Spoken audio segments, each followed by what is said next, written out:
Assalamualaikum warahmatullahi wabarakatuh. Kembali lagi di YouTube channel Biologi Awesome bersama Bu Ilmi. Kali ini materi yang akan dibahas yaitu tentang zat dan perubahannya. Yuk simak materinya sampai selesai. Topik materi yang akan dibahas meliputi wujud zat, perubahan wujud zat, perubahan fisika dan kimia, serta kerapatan zat. Nah, pada slide sebelumnya terdapat istilah zat. Sebenarnya, apa yang dimaksud dengan zat atau materi? Materi atau zat adalah suatu benda yang dapat menempati ruang dan memiliki massa. Topik pertama, macam-macam wujud zat. Wujud zat dibagi menjadi 3, yaitu zat padat, zat cair, dan zat gas. Ketiga zat tersebut memiliki ciri-cirinya masing-masing.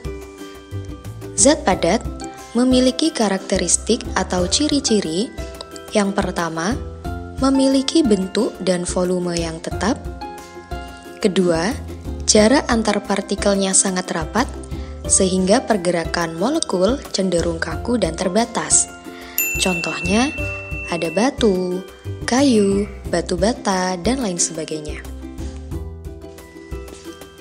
Zat cair memiliki karakteristik atau ciri-ciri. Yang pertama, memiliki bentuk yang berubah-ubah mengikuti bentuk wadahnya, namun volumenya tetap. Yang kedua, jarak antar partikelnya renggang, sehingga pergerakan molekulnya lebih leluasa dan lebih bebas dibandingkan dengan zat padat. Contohnya, air, madu, dan minyak goreng. Ketiganya memiliki bentuk sesuai dengan wadah yang dipakai. Mengapa bisa begitu? Ya, karena benda cair itu memiliki molekul yang bergerak bebas, sehingga bentuknya itu akan berubah-ubah menyesuaikan dengan bentuk wadahnya. Jadi begitu ya jawabannya. Yang terakhir, zat gas memiliki karakteristik atau ciri-ciri. Pertama, memiliki bentuk dan volume tidak tetap atau berubah-ubah. Kedua, jarak antar partikelnya sangat renggang, sehingga pergerakan partikelnya sangat bebas dan cepat. Contohnya ada asap kendaraan. Topik kedua yaitu perubahan wujud benda. Wujud benda tadi kan dibagi menjadi 3. Apa saja? Iya, benar. Ada benda padat, benda cair, dan benda gas. Ketiga benda tersebut bisa mengalami perubahan wujud. Misalnya, dari benda cair berubah menjadi gas, gas berubah menjadi padat, padat berubah menjadi cair, dan begitu pula sebaliknya. Kenapa kira-kira kok bisa berubah? Bisa karena adanya peran kalor ataupun panas, baik yang disebabkan oleh penyerapan kalor maupun pelepasan kalor. Jadi ternyata yang bisa berubah tidak hanya Power Rangers saja ya, tetapi wujud benda juga bisa. Perubahan wujud benda yang pertama yaitu ketika dari padat ke cair disebut mencair. Sedangkan kebalikannya, dari cair ke padat disebut membeku. Dari cair ke gas disebut menguap, sedangkan dari gas ke cair disebutnya mengembun. Zat padat ke gas disebut menyublim, sedangkan dari gas ke padat disebutnya mengkristal. Nah, sekarang kita pelajari satu persatu ya. Terlebih dahulu kita pelajari perubahan wujud benda yang pertama, yaitu mencair. Mencair adalah peristiwa perubahan wujud benda dari padat ke cair. Dan di dalam prosesnya itu membutuhkan energi panas atau kalor. Contohnya mentega yang mencair. Jadi, yang awalnya mentega itu bentuknya padat, berupa batangan, ketika dipanaskan di atas kompor, perlahan bentuknya akan berubah menjadi cair. Nah, contoh lain dapat kita temukan pada peristiwa coklat yang mencair saat dipanaskan, es batu yang didiamkan di ruangan terbuka, dan gula pasir yang dipanaskan di atas kompor. Selanjutnya, membeku. Membeku kebalikan dari mencair. Membeku adalah peristiwa perubahan wujud benda dari cair ke padat. Dalam peristiwa ini, zat akan melepaskan energi panas sehingga suhunya akan turun. Contohnya, air sungai yang membeku berubah menjadi gumpalan es. Nah, kejadian ini itu hanya akan ditemukan di negara yang memiliki suhu dingin, seperti di benua Eropa dan benua Antartika. Kalau di negara kita, Indonesia, tidak ya. Nah, contoh lain yaitu ada larutan serbu agar-agar yang membeku dan lelehan lilin yang mengeras. Berikutnya, mengembun. Mengembun adalah peristiwa perubahan wujud benda dari gas ke cair. Dalam peristiwa ini, zat akan melepaskan energi panas, sehingga suhunya akan turun. Contohnya, bagian luar gelas yang berisi es batu, kaca yang berembun, dan udara dingin di pagi hari sehingga membentuk butiran-butiran air. Selanjutnya, menguap. Menguap kebalikan dari mengembun. Menguap adalah peristiwa perubahan wujud benda dari cair ke gas, di mana dalam peristiwa ini dibutuhkan energi panas atau kalor. Contoh dari peristiwa menguap yaitu ketika kita menjemur pakaian di bawah terik matahari, maka seakan-akan pakaian kita akan mengeluarkan asap. Contoh lain, saat kita menggunakan parfum yang disemprotkan ke pakaian kita, lama-kelamaan wanginya akan menghilang. Kenapa? Karena parfum tersebut menguap. Contoh lagi, bensin yang didiamkan di tempat terbuka lama-kelamaan akan habis karena bensin tersebut menguap menjadi gas. Berikutnya, menyublim. Menyublim adalah peristiwa perubahan wujud benda dari padat ke gas. Dalam peristiwa ini dibutuhkan energi panas atau kalor.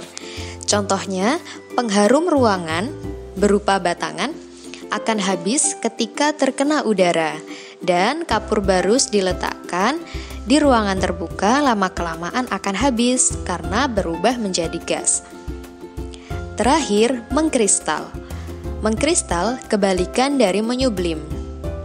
Mengkristal adalah peristiwa perubahan wujud benda dari gas ke padat. Dalam peristiwa ini, zat akan melepaskan energi panas sehingga suhunya akan menurun. Contohnya, uap di udara dingin akan berubah menjadi salju dan uap dingin dalam freezer akan berubah menjadi bunga es. Perubahan wujud zat dapat disebabkan oleh beberapa faktor. Faktor pertama, pemanasan. Benda bisa berubah karena benda dipanaskan baik secara sengaja maupun tidak sengaja. Pemanasan artinya suatu benda dinaikkan suhunya dari suhu rendah ke suhu yang lebih tinggi sehingga wujudnya bisa berubah. Nah, perubahan wujud benda yang disebabkan karena pemanasan diantaranya ada mencair, menyublim, dan menguap. Faktor kedua yaitu pendinginan. Pendinginan artinya suatu benda diturunkan suhunya dari suhu tinggi ke suhu yang lebih rendah. Perubahan wujud benda yang disebabkan karena pendinginan diantaranya ada membeku, mengembun, dan mengkristal. Faktor ketiga, pembakaran. Sebenarnya pembakaran mirip dengan pemanasan karena sama-sama dinaikkan suhunya. Namun, pada pembakaran, suatu benda bisa berubah wujud sampai benda itu hancur dan hilang. Faktor terakhir yaitu faktor pencampuran. Pencampuran itu maksudnya tindakan menggabungkan antara dua jenis benda, misalnya cair dan padat. Contoh pencampuran misalnya ketika gula yang padat dimasukkan ke dalam air panas. Nah, gula di dalam air tersebut makin lama akan berubah menjadi cair karena mencair.